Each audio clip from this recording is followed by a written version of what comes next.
everyone should come forward for this dose.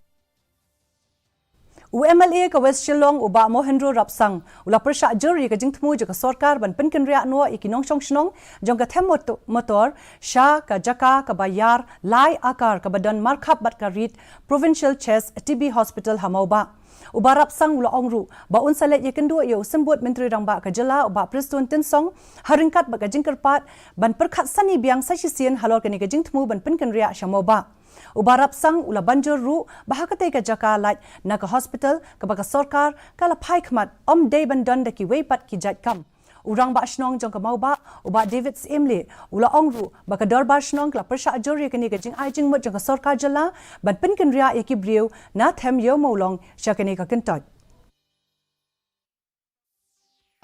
It's not that it is something we oppose them because they are